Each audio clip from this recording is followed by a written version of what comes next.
In this video, I'm going to go over leads, how to generate them, how to use them, and how to populate them for the merchant application process, for the residuals, for every aspect of what we do. Starting with the home page. If you go to the home page, you'll see a lead overview. This is where you could see all of your new leads, all the accounts that were lost because they were shut down by the ISO.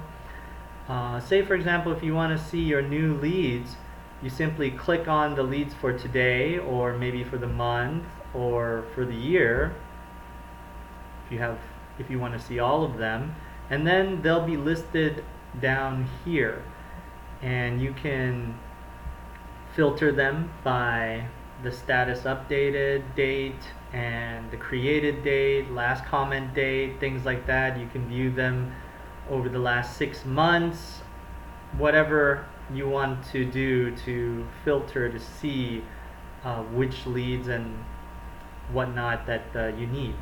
So the first thing I want to go over is, how do you create a lead? Simply go to the New Lead tab, and it's going to give you a blank lead. All you have to do is press this Create button, and it will begin the process to create a lead. So let's say that I did press that Create button.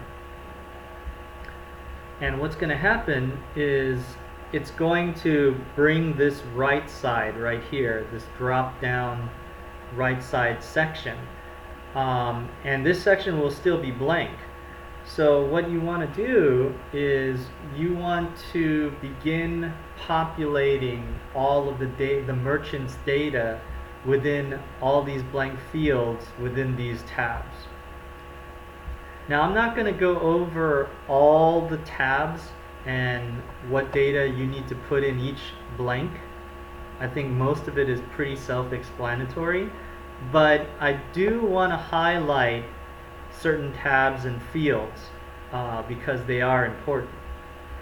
The first one is the mid tab.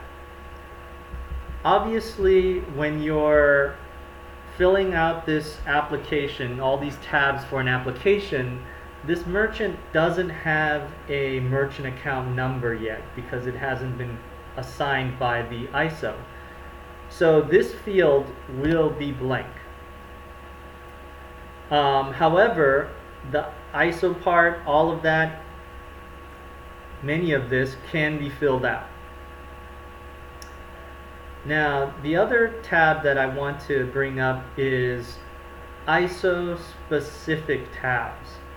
Now, this is where, some common sense is going to have to come into play. If you are looking to place this merchant for EMS, Humboldt, and Unified, then obviously you don't have to fill out the NMA tab. But if you are looking to place this merchant on NMA, then of course you need to fill the NMA tab out. Now, on the other side of the coin, if you are the sales admin, you receive a lead that you need to review, if the lead is not an NMA lead, like let's say it's a Humboldt lead, then when you're reviewing all the tabs, then the NMA profile tab doesn't need to be filled out.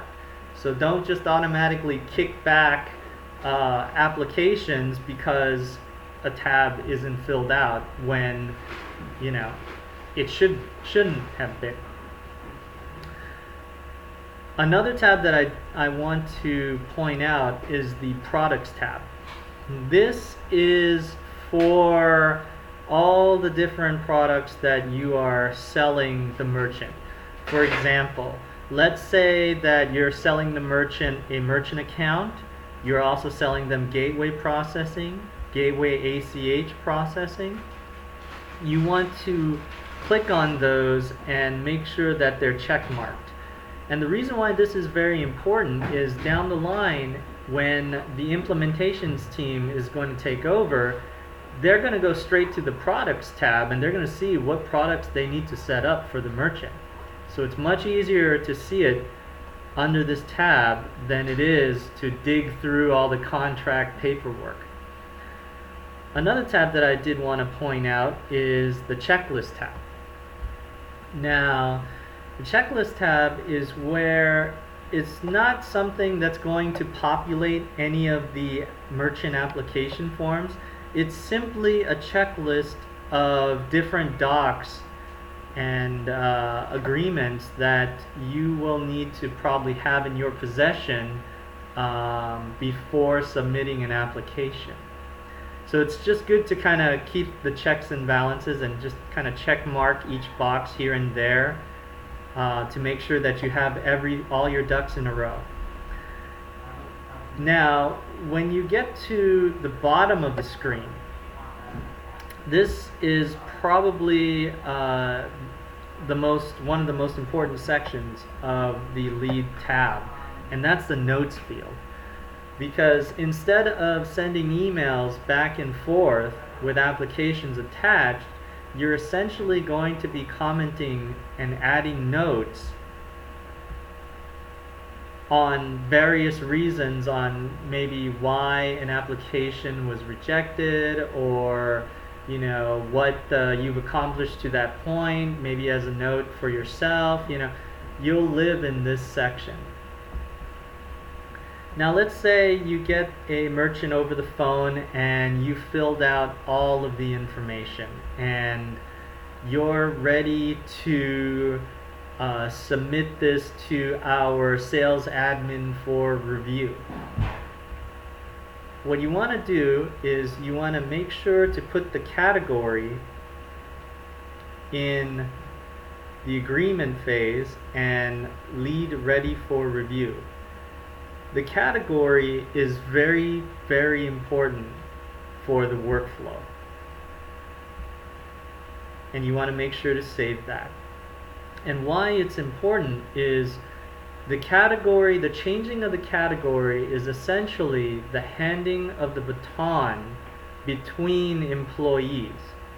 So once you've made a comment in the notes field and you change a category and status, what it's going to do is it's going to alert the assigned users on the account that this update has occurred and that they need to do the next step.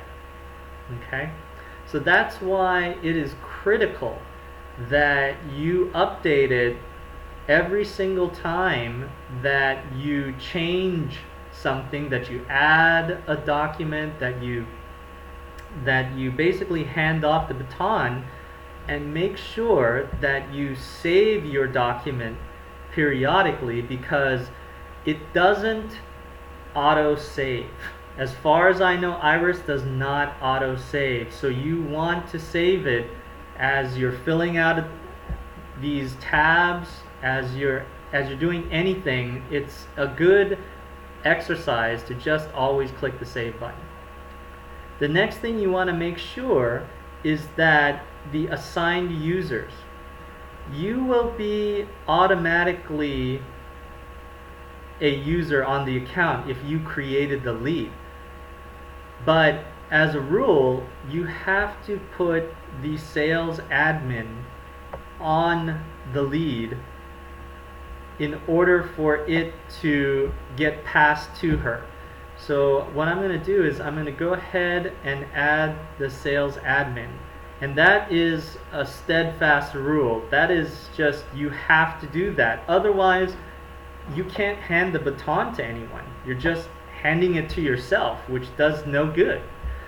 So go ahead and add the sales admin to the assigned users. Now, most accounts will just have the sales rep and the sales admin as the assigned user in the beginning. Obviously, there may be special times where there may be more than one sales rep, but in this particular case, it's usually just two people. So these are the two people that are going to talk to each other to make sure that this application is filled out properly and the baton is handed to each other properly.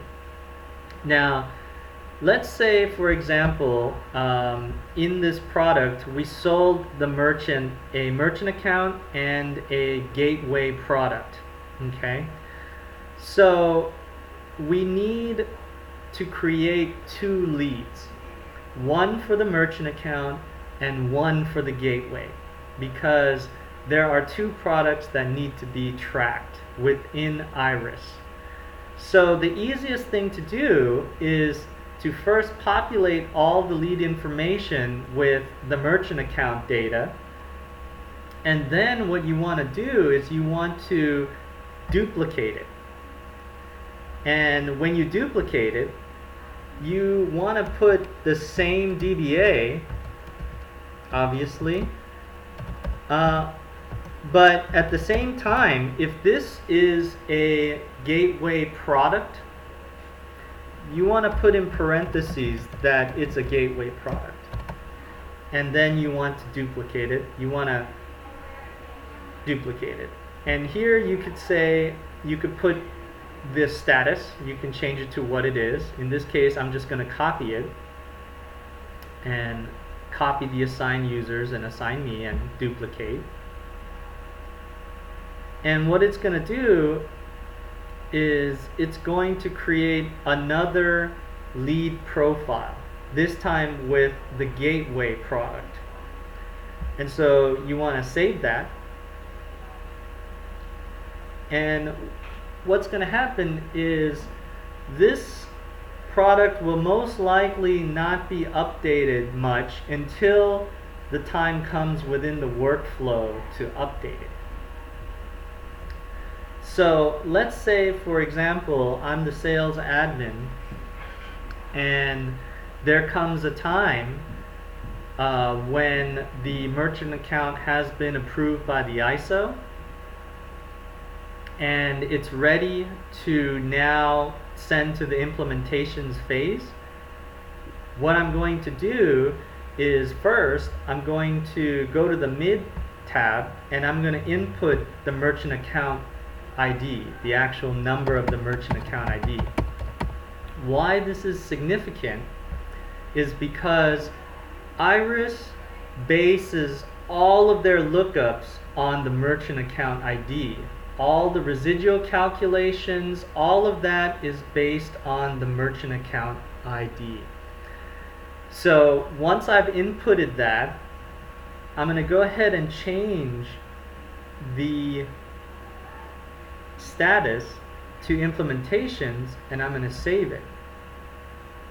Now what that does is that sparks an email to the implementations team that this account is ready to be implemented, that it's ready to be set up in Argus. And that is only done with the gateway profile. You're not going to do that for a merchant account deal. So for example, you're not going to do that for you're not going to do that for this one. Any of the ones that don't have parentheses, gateway on it, you're not going to do that. You're just going to simply put it as a merchant account that has been approved. Now, this is the other section that I want to show you. This is probably the section that most everyone is going to live on in Iris. It's the My Leads within the Leads tab. This is where you could see all the status states of all of your leads, where they are in the workflow process. If you've labeled all of the statuses and you've changed them properly and kind of followed the work order, then you can see exactly where something is. And you can also see and know what is the next step that you need to do for each one. for example, if I'm the sales admin and I see that right here that there are leads ready for review, I just simply go to them and I review them. And then I have to either reject them or send them back to the salesperson and say they're ready to be sent to the merchant for signature. Or if I have something that is pre-approved and I'm a sales representative, then I know that I need to send additional docs to the merchant, for example, the reserve addendum, the knock addendum for Humboldt, like things like that for signature. So it kind of tells you, based on the status, you can kind of see where you are in the process and know what the next step is going to be, and you can kind of manage your workflow from the My Leads page. And also you can filter by statuses, campaigns, lead source. You can search for something by DBA.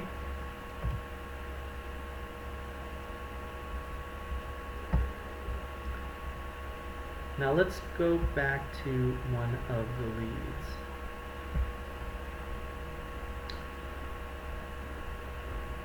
Another very, very important part of the leads is this section right here. This section right here is assigned campaigns, the lead source. These two are basically going to be used for marketing purposes. We're going to see if a certain trade show was profitable. That's how we're going to analyze the acquisition to cost ratio, things like that. So you want to make sure that you have everything that needs to be populated now before you send it to the sales admin for review. The last thing that I want to show you on this page is the linking feature. Now, once a merchant account has been approved, the sales admin is first going to input the merchant account ID, the number, and then they're going to go ahead and link it to that account number.